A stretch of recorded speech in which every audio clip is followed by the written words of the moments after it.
You've been told your whole life that happiness is the goal, that if you're not happy, something must be wrong, that you should smile more, think positive, and chase joy like your life depends on it. But what if I told you that very chase is exactly why you're miserable? You heard that right. Your obsession with happiness might be the one thing holding you back from real peace, real meaning, and real freedom. It sounds strange, doesn't it? Because everything around you, from social media to self-help books, screams the same message: be happy, feel good, avoid pain. But as you try harder and harder to be happy, it slips further out of reach. And that's not just coincidence, it's a trap. Friedrich Nietzsche saw it over a century ago. While the world clung to comfort and conformity, he looked deeper into the raw, uncomfortable truths of life. He said, "Man does not strive for pleasure, only the Englishman does." A brutal, almost mocking line, but behind it was a truth many still can't face. The constant search for happiness may be the very thing making you feel empty. This isn't about rejecting joy, it's about understanding that by turning happiness into a destination, you've made it a burden. And Nietzsche believed that a life worth living wasn't one without suffering, but one where suffering had meaning. In this journey, we'll strip away the illusion. We'll look at why your pursuit of happiness might be the mask over your misery. And we'll ask a harder question: if not happiness, then what? Let's begin with the world you live in right now. Everywhere you look, you're sold a picture of happiness, a flawless smile, a luxurious vacation, the promotion, the partner, the perfect body. The message is clear: if you don't have these things, you must not be happy. And if you're not happy, you must be doing life wrong. But have you ever stopped and asked, who decided what happiness should look like? And more importantly, why does chasing it leave you feeling more hollow than fulfilled? You see, this modern version of happiness is less about inner peace and more about performance. It's about curating your life like a product, advertising yourself as successful, content, and unbothered, even when you're falling apart inside. And the more you chase the fantasy, the more real life begins to feel like a failure. Nietzsche would have called this a sickness of the soul. Because when you reduce your life to a checklist of happy moments, you start measuring your worth by how little you suffer rather than how deeply you live. Think about it. How many times have you felt guilty for being sad? How often do you tell yourself, "I should be grateful," when you're hurting? Why is there so much shame in being human? We live in a culture obsessed with feeling good, not being whole. But to Nietzsche, wholeness meant embracing the chaos, the fear, the confusion, the rage, the heartbreak. He didn't believe in avoiding pain. He believed in becoming someone strong enough to carry it. So what happens when you build your life around the idea that happiness is the ultimate purpose? You begin to fear anything that threatens it. You avoid discomfort, dodge challenge, and numb the very emotions that are trying to wake you up.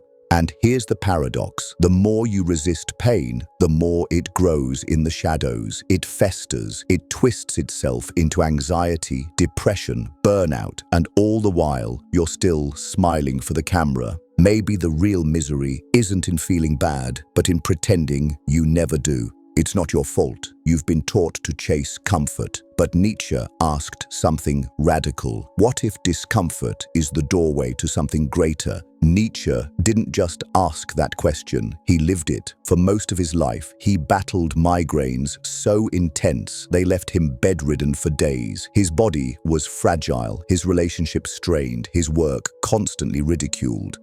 Yet through that pain, he produced some of the most profound philosophical ideas the world has ever seen. Why? Because Nietzsche believed suffering wasn't something to escape. It was the very crucible through which the self is forged. He once wrote, "Only great pain is the ultimate liberator of the spirit. I doubt that such pain makes us better, but it makes us more profound." In other words, pain doesn't polish you, it breaks you open. It tears away the surface, exposes what's raw and real. And in that vulnerability is your chance to evolve. But here's the problem with how most people deal with suffering today. They treat it like a glitch, something to medicate, avoid, or push down. You feel anxious, take something, you feel empty, buy something, you feel lost, distract yourself until it passes. But does it pass? Or does it just come back louder next time? Nietzsche believed that suffering, when faced directly, could awaken something powerful, that in the fire of discomfort, your deeper self begins to emerge. Not the version you show to the world, but the one shaped by endurance,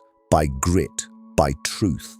Think about your own life, the moments that truly changed you. Were they ever easy? Were they joyful? Or were they painful, confusing, even heartbreaking? And yet, didn't those same moments lead to strength you didn't know you had? You see, Nietzsche didn't glorify pain for its own sake. He wasn't interested in suffering as punishment. What he valued was the transformation it sparked, the becoming. That's why he said, to live is to suffer, to survive is to find some meaning in the suffering. So maybe the question isn't, how can I avoid suffering? Maybe it's, what is my suffering trying to teach me?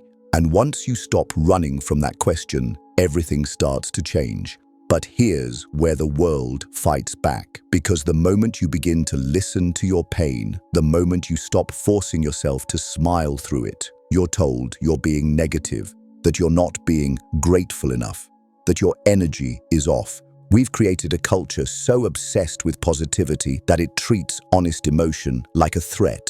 Everywhere you turn, you're fed mantras, good vibes only. Everything happens for a reason. But let me ask you, has repeating those ever really healed your grief? Has pretending to be fine ever made you whole? Nietzsche saw this for what it is, a shallow mask. He warned against what he called herd morality, the pressure to conform, to follow the crowd, to suppress what's real in favor of what's comfortable. And what could be more conformist than pretending you're always okay? The danger in constant positivity isn't just that it's fake, it's that it tells you your darkness has no place, that sadness is weakness, that rage is shameful, that fear makes you broken. But you're not broken, you're alive, and life isn't clean, filtered, or tidy. It's raw, it's chaotic, it's brutal, but it's also beautiful because of that. When you deny parts of yourself, when you silence your anger or bury your sadness just to maintain a smiling face, you don't become stronger, you become fragmented, you lose connection with your own depth. Nietzsche didn't want you to pretend, he wanted you to face the whole of your being. He once said, you must have chaos within you to give birth to a dancing star. That chaos, your confusion, your sorrow, your struggle isn't a flaw, it's fuel. So maybe the lie isn't that you're not happy enough. Maybe the lie is that you were ever supposed to be happy all the time. What if, instead of chasing light, you learn to stand in the dark and still see? This is where Nietzsche's philosophy cuts deeper than most people are ready for, because he didn't just reject the illusion of happiness, he replaced it with something far more difficult and far more rewarding: meaning.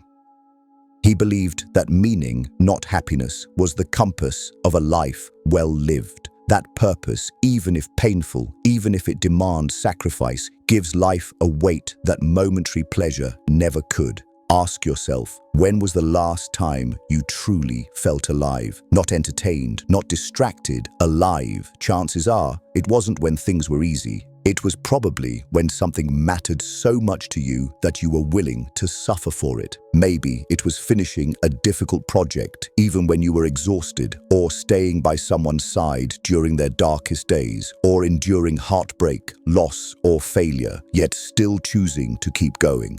Nietzsche would call that strength. He believed that the depth of your life is measured not by how many good feelings you collect, but by how much you are willing to carry for something greater than yourself. You see, when you chase happiness, you're chasing a feeling, and feelings are fickle, they vanish. But when you live for meaning, you anchor yourself to something deeper, something that doesn't disappear when your mood does. He wrote, "He who has a why to live can bear almost any how." That why doesn't come from comfort. It comes from clarity, knowing what you stand for, what you're willing to suffer for, what you're here to become. And that's the shift from escaping life's hardships to facing them with purpose. Because when life gets dark, and it always does, Pleasure won't save you, but meaning will hold your hand through the fire. This is where Nietzsche's philosophy becomes not just a theory, but a form of liberation.